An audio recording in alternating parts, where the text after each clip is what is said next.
But also, hey, I never got to properly congratulate you on that purple belt, so very, very late congratulations on that. Oh, thank you. But yeah, I mean, how cool was that? I know that was kind of a big deal for you, what, no longer a permanent blue belt or whatever you were calling it? Lifelong blue Lifelong, belt yes, it lifelong. was. Yeah, and then I was disappointed because now I guess I'm gonna have to be a purple belt for like 8 years, and then I can change it to lifelong purple belt. Yeah. Not a fan of the color purple. No, it's cool though. I was so stoked. I wasn't expecting it. Like the woman who graded me, Jess. Like we'd spoken about it for years.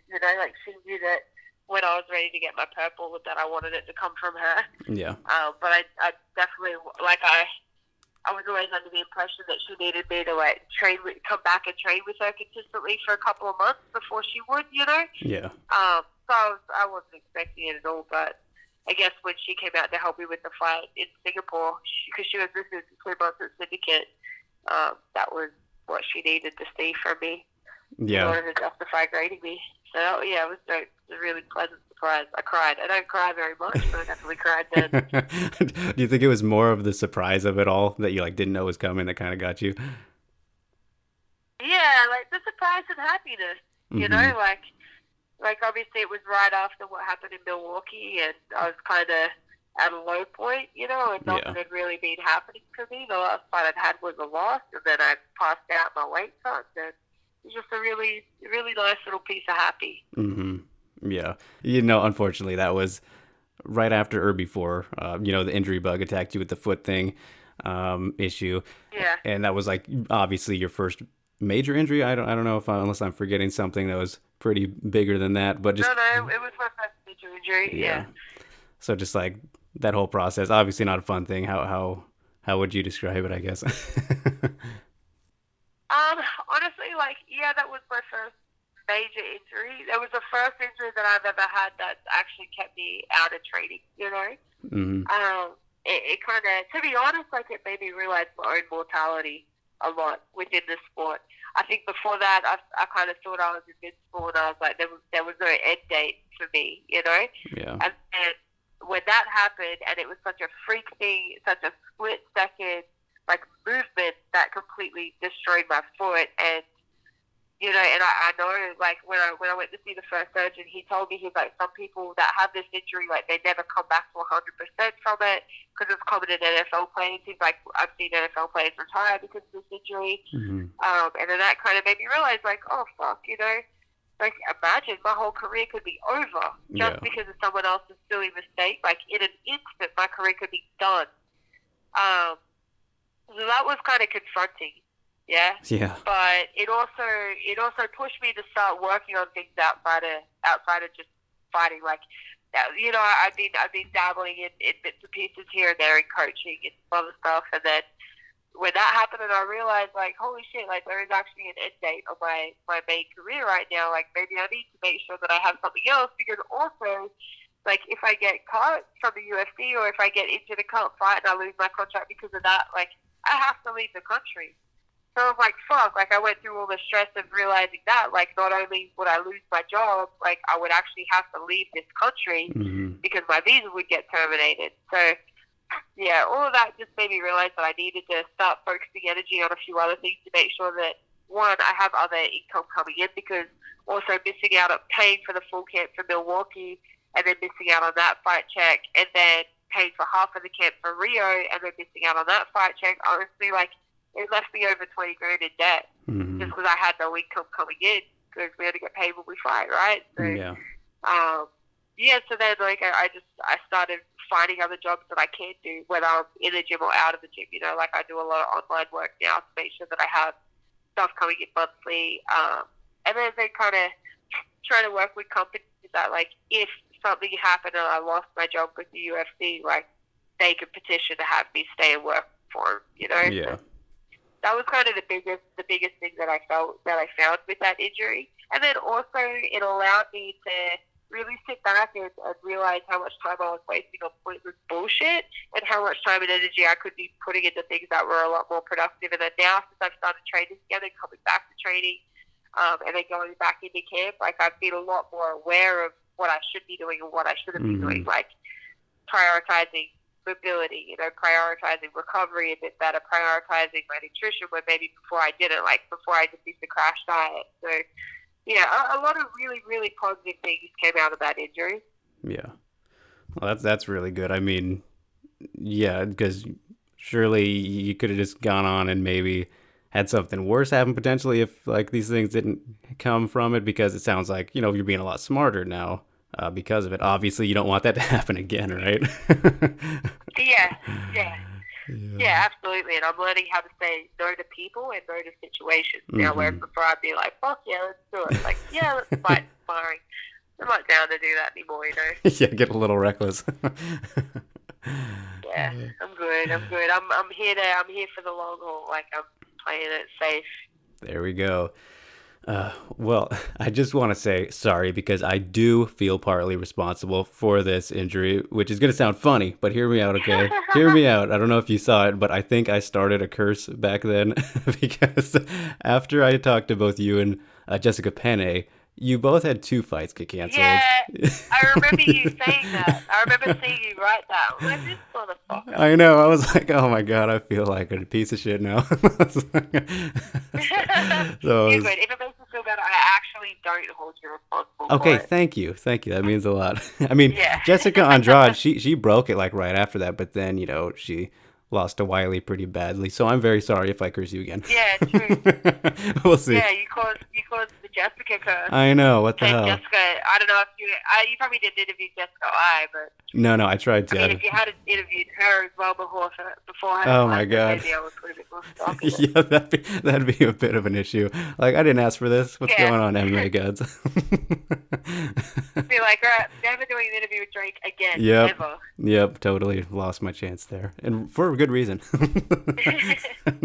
No, but yeah, to look at more of the positives out of the injury though, is it kind of nice that you've had some extra time to get your body back to an optimal shape for 135?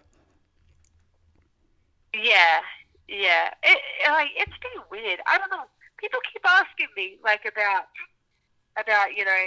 nutritionally how I be preparing for this fight and stuff, and like, because I'm walking around really lean right now, and I'm Mm-hmm. like, fuck me, I really don't know. Like, just something happened. I don't know if my body matured whilst I was injured or what, or the fact that I didn't stop training. Like, I still went and lifted weights every day and Yeah, did with one something foot. every day. I don't. Something happened where like I lost weight while I was injured, and then since I started training again, I've just put on muscle. Like, I haven't put back on any body fat. It's been fucking bizarre. So I don't know if it just happened at like the perfect timing for my body maturing or what, but it's like one of those things, like all roads lead to 135. Mm-hmm. Everything that has happened has kind of led to solidifying my decision to go back up to bantamweight. Yeah. I feel really good about it. Yeah, I mean, you posted your freaking crazy abs the other day. I was like, oh, damn, look at Jesse. Yeah, ridiculous. Yo, I fucking, for real, I've never had abs, not even in my weigh-in. Not like that. That's the most ridiculous thing ever. And that photo only happened because I was arguing with Coach Kiri from CSA. Someone was like, Jesse, why do you look so jacked? I'm like, I don't look fucking jacked. Like, whatever, I feel skinny. Coach is like, yo, you have an 8-pack. You're like, I'm what? like, fuck off, I don't have an 8-pack. And he's like, look, let me take this photo. And he took that photo, and I was like, yeah, okay. I All guess right, I maybe. That's hilarious. Yeah. Pretty cool, I though. still haven't accepted it yet. I'm like, fuck, I just feel skinny. Like, where's my power belly? Like, Yeah, the power where's belly. the meat, Because my whole life I've been kind of chunky. It's just thick. And I'm still thick now, but I'm thick and lean, and it doesn't feel right. And then so, like, I keep eating all this stuff because I'm like, the other day I came to the gym and I was like, wait, coach, I was fucking blah, blah, whatever, some stupid lightweight last night. I'm like, coach, when I went to shower at 24 Hour Fitness, I weighed myself and I was this stupid lightweight. So I went home and I ate 7 Hawaiian rolls stuffed with Nutella. And he was like, what the fuck? Like, just because you can doesn't mean you should. And I said, well, I woke up exactly the same weight this morning, so I guess I should keep doing it. Yeah, if it's not really Like, adding. yeah, and I'm like, watch, I'm gonna keep eating these fucking because I'm dating a Hawaiian, so he likes to eat, so we just eat Yeah, of all the course. time now, which is amazing because I can, because I'm at 35. But I was like, oh, watch, I'm gonna keep doing this, and then one day I'm just gonna wake up at a 170. Yeah, exactly. Well, I guess I'm going up the lightweight. Yeah. Joining the PFL. No. Yeah, I guess. Yep. Hello, PFL. So what are you at like right now? Like 145-ish? Like pretty close? Yeah, around there. Nice. Around there on a good day. On a good day. Do you feel like more powerful too Yeah. because of this? Like leanness? Yeah. Yeah, like it's weird. Like I feel skinny. You know what I mean? Like I've never been this light in camp. So like it's been a little mental thing for me where I'm like, oh, when I go up, I feel like I'm really light, but everyone keeps telling me that I feel strong and more athletic than what I was when I was going to 25. You know. And when I was heavier walking around when I was going to 25. Like I was 153 then. I'm like, at like most days around 145, 144 now. And people are still telling me that I'm hitting hard. And I feel real heavy and I feel strong when we wrestle. And so I'm like, I'm kind of just going off what other people are telling me. Because I still feel like I'm skinny. Wow. But I'm still like definitely not carrying that extra 10 or so pounds. Like I feel like my athleticism has gone through the roof, which is really nice because I always, like, that's something I've always kind of prided myself on, was being athletic. So I feel like movements, like my fast twitch muscles are firing a lot better. My vision's a lot better. Like, just I guess because I'm not gassing like I was when I was carrying an extra 10 pounds. My legs don't get tired anymore. So yeah, it's crazy. I don't understand it at all. I posted that photo the other day of like a month before my very first MMA fight, and then 3 weeks out from this one. And everyone started messaging me. They're like, oh, like, oh my god, that's amazing. What's your diet like? I'm like, I ate fucking 7 Hawaiian rolls with Nutella in it. What like, diet? Don't ask me about my diet. Well, yeah, so funny. I think. I mean, but I do I do have a meal prep sponsor. Like I work with Icon Meals, and they send me tons of meals, and they're amazing. But I still eat all the burger ones. Like I only really eat the ones that either have a burger or have pasta in it. But I don't know. Weird stuff is happening. I think it kind of makes sense though, especially if you look at when you were at flyweight and you were taking just all the fights like super quick, like back to back to back, not much, no real downtime, so your body was kind of draining itself, to be fair, and then now you're doing this, you get this big time to really hulk out. I don't know. I can see it. No, I think you're right. Like I finally forced my body to didn't mean have to a break, and now it started figuring itself out. Yeah, exactly. So yeah, that's awesome though. It's sounds like you are doing very well physically. And for the big return here, it's going to be in goddamn Russia of all places. What was your reaction when you got that offer, location wise? No, it was awesome. So like the day before, Danny had called me and was like, "Oh, Mick's trying to put you on the November 2 card in Madison Square Garden." I was like, "Fuck, sick, so dope." It would have been amazing. And then, literally the next day I was at the PI and he called me again. He's like, how do you feel about November 9? And I'm like, yeah, sure, where is it? And he goes, Moscow. I said, fucking done. But I've been to New York. I've never been to Moscow, you know? Yeah. And then they said that it was Pannie, and I was like, yeah, 100%, like everything. It feels like my UFC debut, like everything lined up perfectly for my UFC debut, and it feels the same way, like right place, right person, right timing. My dad's birthday, November 9th, like my birthday's right after, There you go. Everything feels really good about this one. Yeah, definitely lining up. So are you gonna head out like next week, or are you gonna go out like regular fight week? Like, what's the plan there? Yeah, we get there fight week. I get there. I think I get there on the Monday afternoon. Yeah, I don't think the Gives me like elevation's too 2 days, crazy. 2 days to go and explore and stuff. And Yeah. yeah, I'm not really like I found with how much because I travel so much and I travel internationally a lot. It never seems to be the first trip that affects me. You know, Mm-hmm. it's the trip coming back or the trip to the next place that affects me. So Yeah. I know, like, when I go, like, that week in Moscow, I'm going to be fine, but then I fly from Moscow to Sydney, and I know that week I'm going to be feeling kind of shitty. So I never really feel the need to go out there too early. Like, Mm-hmm. 2 days, 3, 4. I don't drink, like, I don't party, I don't need to go see nightlife or anything. I just want to go out, have a look at the city, and then come back and do my job. Yeah. Yeah, exactly. And for facing Pannie again, rematch. Without giving Yeah. too much away, if possible, what would you say will be your biggest difference maker this time around? Aside from the physical improvements that you've been making. Honestly, like, when I fought Pannie the first time, um, like, the gym I was at was a gi jiu-jitsu school. Like, I didn't have a striking coach. I didn't have sparring partners. All I was really able to do was conditioning and gi jiu-jitsu. That was it. Like, that was what was available to me at the time. And then I think that plus it being my international debut, plus I was with my ex, and, everyone knows Yeah. the story about my ex. So it was like, there was a lot of turmoil going into it, and Mm.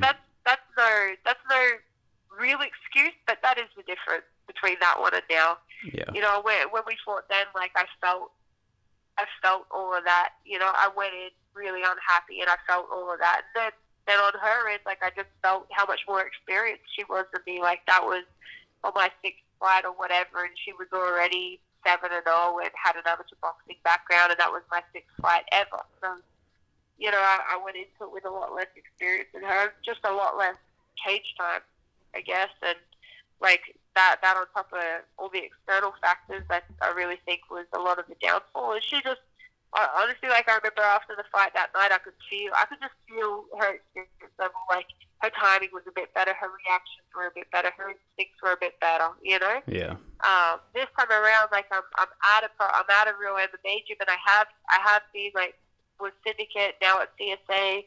I was at Syndicate for 2 years, and I learned a lot of really amazing stuff there, and then left there and came to CSA. And I just feel like that is probably the biggest difference. Is now, like, I have a real coach, I have a head coach, I have a grappling coach, I have a striking coach. Like, I have really, really high level training partners that push me every day. Whereas before, I just had my partner at the time. That was it. He was the only one that I trained with, and he just used to try and knock me out all the time. So, yeah. So honestly, like, everything's different. Everything's different. Yeah. Plus, I've fought in the UFC a few times now. I've had a lot more fights now than what I did back then. Like, this is my 20th overall. I've competed a lot more in grappling. Like, I've been in front of people a lot more. I've been on a big stage a lot more. There's none of that external pressure, that external anxiety that there was the first time. Yeah, it's definitely a night and day difference when you do just look at like both of the situations like then and now, So yeah, that's definitely well said there. Yeah. And this is a little bit random, but I've heard this from other fighters. But I'm just curious if you find it kind of annoying at all in the modern day MMA media scene when you don't get to be the one who is, first to break your own fight news, because I know that's something people like to do, fighter wise. Yeah, yeah, ish. I don't really mind as long as, like, the more eyes that are on me and my name, that's all I care about. So if someone else has to release it first, and then they might have a bigger reach than me, I've got no. Yeah, I got no problem with that. Yeah. I like it. I keep telling, like, someone go tell a reporter that this fight is happening, just so that I can fucking tell people. That's just the annoying part, is usually having to wait for the media to announce it before I'm allowed to announce it. Yeah. All right, well, then I'll start annoying Danny more in the future. Yeah. I'm sure he'll love that. But Danny loves being annoyed. Yeah. And last time we talked, he earns his money. Yeah, he definitely does. Shout out to Danny. But Yeah. Last time we talked, though, I was really dumb and didn't realize you were telling me when answering a question that you changed camps, leaving Syndicate. I didn't realize that at the time, and then I looked back on it right after. I was like, oh my gosh, she's just I totally missed that. So how has CSA been treating Yeah. you? Yeah, really, yeah, really good, really good. You know, I only moved here 2 weeks ago, full time. Yeah, Before that, I've been commuting out here for the last year or so, coming here for a week or two at a time, and just trying to move. But Northern California is so fucking expensive compared to Vegas, and especially with missing out on two fight purses, like financially, it just hasn't been viable. But I've been busting my ass and saving, and I bought the camper trailer. And then that was my exit plan, you know, yeah, because I was like, okay, cool, like it's the way I can move here now. Like, yeah, it might be a little bit harder, and I might not have any of the luxuries that I enjoy. But it means I'm going to be where I need to be because I've known from day one that CSA was where I needed to be at, you know. So, yeah, and then even being here permanently the last 2 weeks and actually being able to get to a routine and actually just being able to focus on me has been fucking life changing. Like every week that I came here, I felt like I was improving so much every week. But now that I'm actually here, like Monday through Saturday, not worrying about flying back to Vegas, not worrying about going home to have to teach or look mm-hmm, after the dogs or anything like that. Like it's just been, man, I wish I'd moved a lot earlier, you know. yeah, But timing, everything happens for a reason, and obviously this is when I was supposed to move out. But it's been fucking great. And you know what? Up here, like right now, I don't coach and I don't teach. You know, I work for Triumph United, and that's pretty much it. I don't have to actually be anywhere to help other people, so I'm not really giving my energy to anyone else. And I really think that's a defining factor as well. Because in previous games, I've always still had to teach classes twice a day, and you know, help others, like give my time to fighters who I was coaching. And it's hard. It's hard to really focus on yourself and what you're doing when you have to give so much energy to other people. So not doing that up here right now, I think is really making a big difference as well. Like I have a lot more energy to spend on what I need to do to really, really get better. yeah. I mean, just any little additional stresses, you don't need enough stress Yeah. as there is, just being in your profession, but then you have the little things like that. But in relation to that, I Yeah. mean, last time we talked, I also forgot to ask about Wimp to Warrior. Are you still gonna do that then? What Oh is yeah. 2 seasons now? That's in Vegas though, right? Yeah. So I've done three. So we just had Okay. that was actually why I didn't move to Cali earlier. Okay. Like during this camp was because I had to wait for our Winter Warrior finale. So we had that last month. Oh no, this month. Sorry, it was on the 12th. It was 2 weeks ago. And then they're about to start season 4 in Vegas again at Extreme Couture, and then we're talking to CSA. Well, once my fight's over and I get back from Australia, we're going to have the conversation with CSA about bringing it up here as well. So that might happen around February next year. Just got to find the right time to do it. Nice, nice. And I got to go back to CSA though, right Yeah. here, because anytime I Yeah. anytime I get the chance, I have to ask anybody who's been around her what they think of her because I'm so high on her. She's one of my favorite fighters right now. I think she's a big fixture of the future at strawweight. I'm talking about Kanako Murata. How's it been training with her? Dude. I love. Kanaka's so fucking dope, dude. She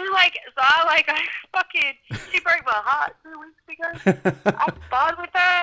Like, I was on MMA sparring with her, and I was like, we were like halfway through the round, and it'd been kind of like an inches striking battle, you know? Yeah, And I was like, all right, I like literally just thought to myself, all right, I got her timing, you know? yeah. And I must have relaxed, and she saw it, and she took me down and submitted me and almost put me to sleep. Literally, it took like 4 seconds. I've been submitted by 3 girls, like, ever. I haven't been submitted by a female in fucking years, and she submitted me so quick that I didn't even know what was happening. You know Yeah. what I mean? Like I didn't even have time to react. It was the most ridiculous thing I've experienced. Um, but but yeah, she's super fun. Like she's little, but she's super fun to train with. Because we wrestle, we do a lot of cage work together, and she's so fucking quick and explosive and technical. Like she's really, I feel like even though she's small, because I still have like a funny thing about training with people that are a lot smaller than me, because you don't know how much weight to put on. Like, it's really hard, and then when they're technically a lot better than you, it's even more confusing. So Yeah. it took me a little while to actually be able to train with her and get value from it, just because I was confused about how to react to someone that size who's so much better than me. But now we actually get really good work in, and I'm like, I've fucking come to terms with the fact that this tiny little Japanese woman is actually a lot better than me. And She's a beast. yeah, she's dope. She's fucking dope, dude, and she's so funny. Yeah. Like, yeah, she's so sweet. She always calls me Jessy Jess because she heard someone call me Jessy Jess one day, and now, like, coach was like, "Hey, Jessy Jess," and now every day Kanako's like, "Hey, Jessy Jess, hey, Kanako." That's so great. I am so excited for her She's title awesome. fight. Oh my god, for her to win a world title, yeah, Yeah. fuck yeah. Just bringing the glory to CSA. Everything's happening for you guys. It's awesome. Yeah. And It's in more. such a cool gym, man. I'm so bummed I didn't move here earlier. Hey, like you said, everything happens for a reason. You're there now. Yeah. No, that's exactly right. And in more recent news, the man that we mentioned a little bit here earlier, Gwerder. I always screw up with the last name there. It's correct, Yeah. right? He's on his way to Bellator now. I mean, so how awesome is that Yep. to see? And how has it been, having him help you out in your journey while you help him in his? It's been really cool. Like, before I got injured for Rio, he was holding pads for me. Whenever we were back in Vegas, Mm-hmm. he would like hold pads for me every day and drill with me every day. Anything I needed, he was like, "Fuck yeah, let's go, let's do it." He's a work. And then when I got injured, like he was a godsend. Like if he hadn't been around, I would have been in a much more depressed state than what I was. Mm-hmm. And then now they going through the road to recovery, and then going back into camp. Like it's been really cool, kind of experiencing all those highs and lows with someone else. And now that we're here, like he's moving out to Cali with me as well. He's actually back in Vegas right now, packing up the rest of his stuff, but he's moving out here too. So I'm super excited to have him at CSA because he just brings such a good energy to the room and such a good energy to practice. And it's nice, like I'm someone who'll be there for every session and who'll try to be early for every session. And he's exactly the same. So I know that even if everyone else is having a sick day or something, I've always got someone to work with. And Yeah. and he's just so enthusiastic for the sport and enthusiastic to learn that it's like brought me new energy, Mm-hmm. Where like maybe, like I know when I was at Syndicate, I was kind of burnt on the sport and I was burnt on having to go to training and stuff, and then leaving there and meeting him, it helped me get excited again to see how excited he was when he'd learned something new, because he's been doing a lot of jiu-jitsu lately, like he's a striker and he's been doing a lot of jiu-jitsu and he'll get a submission and he's just so fucking excited about it. So then I start getting excited. Mm-hmm. I'm like, yeah, fuck, like let's go to jiu-jitsu, let's do this. Yeah, it's just really cool, like not having to do it on my own, Yeah. And then when he got signed to Bellator, like, I was really trying to push for that to happen. He and I had a lot of discussions about what the best route for him was, and I was pushing towards Bellator, because Mm-hmm. I feel like it's a really good place for him to be, and I feel like they're going to look after him really well, for how early he's in his career as well. And then when we got the call that he was getting signed, it was just fucking. I've never I've always been kind of a selfish person. Like you have to be in this sport, but that's the first time that I've seen someone else get an opportunity and just been really, really genuinely happy for it. Mm-hmm. No envy. Like there's always, especially girls and girls, like there's always a little bit of envy when someone gets something that maybe you don't have or whatever. Someone hasn't been a success and the attention's not on you, but it's just fucking fun seeing how excited he is about it, knowing what's going to come next to him is fucking amazing. Mm-hmm. Yeah, and saying all the things about how he's kind of motivated you. That makes sense to me after I remember when Yeah. we talked about Chelsea making her debut, and you were so excited for that, and kind of you seemed more Yeah. excited about it for her, than your own career at the time. So I can believe Yeah. it. I believe it. It makes sense to me. Yeah. But So it's like, I don't know, it's a special thing getting to see someone that you love do something that they really love. yeah. Like it's nothing I've experienced before. So it's been really nice. Mm-hmm. Yeah, definitely. Very cool thing. And you're just to shift gears here before I let you go, Jesse. I know I've taken a good amount of your time, but I saw that you got one of several tattoos, as you usually do during your time off, of course. But there was one that stood out to me over the rest, and that was your lip tattoo. I just want to know Oh yeah. where did that one rank on the pain scale compared to all your others? Man, honestly, like, it wasn't that painful, but it was fucking annoying. Yeah. It was just like, girl, I've had my lip pierced. I've had my lip pierced like I think 6 times now. So also I have a lot of scar tissue on the inside of my lip, and she kept having to like redo the lines to make sure they'd stick. And one of them Oh just wow. kept going over the scar for one of my piercings, and that fucking sucked. But the most annoying part was that it dropped out the first time, so I had to go back and get it redone again. Oh my And that god. that one was kind of shitty. Yeah, but it's over so quickly. Like it literally took maybe a minute and a half. You know. Wow, yeah. Huh. That's crazy. What did you get I on it actually again? forget. I actually forget. I have dye written Okay. on the inside of my lip. I forget about it all the time. And then I went to the dentist the other week to get fucking something. I know, to get my teeth whitened. Yeah. And the dental assistant was like, "You have a lip tattoo?" And I'm like, "I do." Forgot about That's it. right. I mean, yeah, you don't Whoops. see that very Yeah. often. I mean, I guess. that's that's hilarious. Yeah, I've always just imagined, that those would be super painful, but I don't plan on trying it, but I'll take your word for it. For Yeah, being it wasn't honest. that bad. I've definitely had worse. Yeah. I hear the feet are bad. Um, Yes, I've heard that, and I really want to get my feet done, but I'm like, I have one on the side of one foot, but I'm real scared to get the top of my feet done yeah, because yeah. I feel like that'd be fucking terrible. I'm gonna Uh, have to like just complete on my feet. Maybe I'll just like tourniquet my legs so there there's you no go. feeling in my feet. Perfect. Genius. Yeah. Okay, Jesse. And last thing I got for you here. I also saw that you've been doing So, some gaming. Also, what games yeah. or games have you been putting time into lately, if any? Probably not since you're on the road, right? No, we have a PlayStation in the Okay. camper. And when Ty gets out here next week, we're putting the Xbox in because we just bought the new Call of Duty. Of So I haven't course. played that one yet, but he's been staying up all night while he's in Vegas playing that one. I played Days Gone, which is like riding around on Harley, fighting zombies. It's pretty dope. Oh yeah, yeah. Oh, that game. I remember that one. I didn't know when it came out, but yeah. So yeah, it's super cool. I love that. I play that, or I play a lot of Modern Warfare too, like Mm, old school. But that one's on my Xbox, so I yeah. gotta wait till Ty brings the Xbox back before I can start playing that again.